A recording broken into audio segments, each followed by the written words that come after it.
So I am at a cinema in Westfield. Huge shopping centre here. Everything's gorgeous, all luxury brands. I'm just thinking, like, how rich do you have to be to live in San Francisco? Because, wow. Anyway, so I'm up here and I'm about to see the Shadow of War preview. It's not hands-on, it's a cinema presentation, hence we're at a cinema.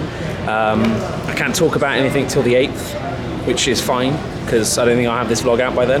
And if I do, if it's on the 8th, it's potentially because I'm not allowed to talk about anything about it till then. So, yeah, it should be good. I'm excited. I loved Shadow of Mordor. I picked it from the beginning. I always said you can go back and listen to all the E3 stuff. I said that's my game of the show. And it was badass game. So, Shadow of War. Could be good. Back in the hotel. Right, wow, that was crazy. I'm gonna sit down, I'll lie down. Let's talk about Shadow of War-Dor. Well, I'll call it Shadow of War-Dor, that sounds much better. So Shadow of War, Middle-earth, Shadow of War. Holy shit, like, what a presentation. Basically, they start off and there's a world map and they show like a hefty chunk of Middle-earth.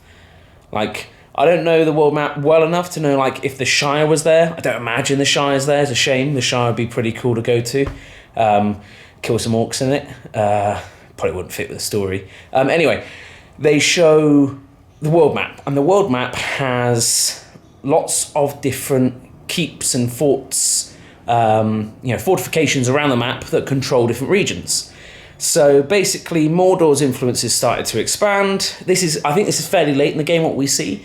But basically, there is a fort that we fight. We see a lot of different forts of varying kind of difficulties. They might have like 4, 5, 6 different war chiefs in them, and then above them are Overlord, like a boss battle. They show a new type of orc. They are trolls bred with orcs, so they're like cave troll, big, but orcs, like, so they talk and they're kind of weird. So we see them, and we go off and fight in a fort. So basically, first up, the fort is, they call them like Nemesis forts because they're like the Nemesis system from the first game. All of the characters you build up, a rapport with. There was one of them was called like such and such the Cursed Blade, and basically his backstory was apparently he was an orc that used to fight for us in our army, and we'd compelled him to do that, but died and was then resurrected by Sauron and was now a baddie, or again a baddie, I guess. But his ability as a Cursed Blade meant that we couldn't use a lot of our badass ring powers. Basically, Celebrimbor and Talion have made a new ring of power, and they call themselves the Bright Lord, or people call them the Bright Lord. Anyway, so we go in. We've got, like, I'd say, at a guess, sort of like 50 plus orcs, probably more than that. But it was a lot of orcs, basically, on our side, all roaring around, and an exchange between our orc war chiefs and captains that we had turned and the Nemesis war chief. So this Cursed Blade was the first one. We storm the castle, the forts, we climb the walls, we face up against this guy, do some awesome new kind of combo moves, slice up all these orcs, and then defeat this cursed orc. So he falls down to the ground, and it means then we can start using some of our new powers again. And these powers are like crazy. Like we have this one, he jumps off and kind of freezes in the air and just starts firing out a load of spectral arrows as Celebrimbor, and then lands on the floor, slams his hammer down, knocks back a load of orcs, or implodes them. I don't know what happens. Then we face up this next orc chieftain. Was a fire one with fire axes, and he basically kills one of our converted chieftains, and that was quite sad. He was burned alive, but that was really cool. Like, at the same time, everything was going on, and we could summon a mount, a creature. So we jumped on one of the wargy type beasts and used that to climb up the fortifications again, and then we took out this flamethrower that wasn't a flamethrower. It was basically a dragon in a cage. So we blew up the cage, and then we could use our power to kind of shoot an arrow to compel, to give them the mark or whatever it's called. And we then controlled a dragon. So we were flying around, flamethrowing everything.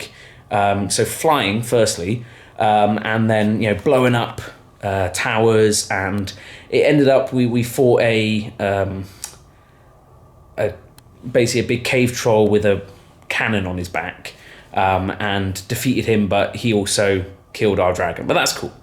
Then, I think in between this, the Cursed Blade guy from the beginning had cheated death, and so came back, but then one of our inside war chiefs on our side, this sniper, just shoots him, saves us and shoots him, and like they delivered dialogue. It was kind of badass.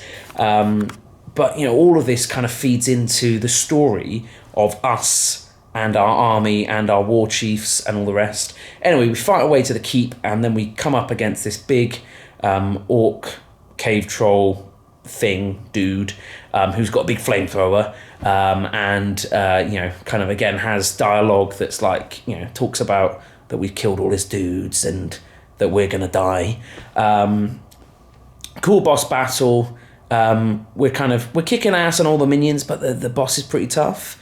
And then one of our war chiefs kind of storms in, and takes him out. But with our help, and helps us. And we then clear the fort. The fort becomes ours, and so then we get to promote one of our war chiefs to that overlord position. So we chose the guy who was on the mount that saved us at the end. And he then becomes the new overlord. So then all the art changes. It goes from a kind of quite ugly, orcish, grim fort to a more sort of elven, golden, rich, human-y. It was just cool looking fort. Our war chief then got some sweet, cool overlord armor, looked like a badass. And I believe it kind of built a bit of respect between us. And I think that bond maybe is stronger between them. They basically said that they're going to have a lot more, events happening between you and your war chiefs. It might be that they, like this one, saved us. Some of them may betray you. Some of them may get upset, for example, that they didn't get made overlord. I think it's, again, a really, really cool system. The map looks huge.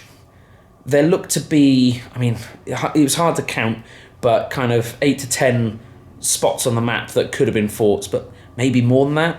I'm not too sure. And it was very, very cool. And as a kind of a pinnacle bit for a zone. And equally, so the guy that we put in charge as the overlord was from, I think he was a Berserker clan.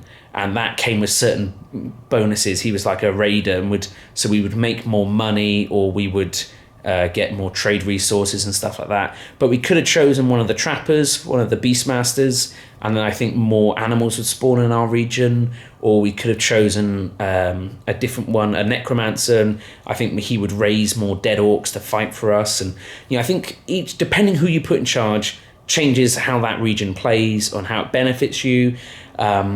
When we killed one of the war chiefs in the siege, he dropped new armor, and we could equip that. Visually, it looked different, and it had increased stats, and so it kind of feels like there's just lots and lots and lots of things you can do.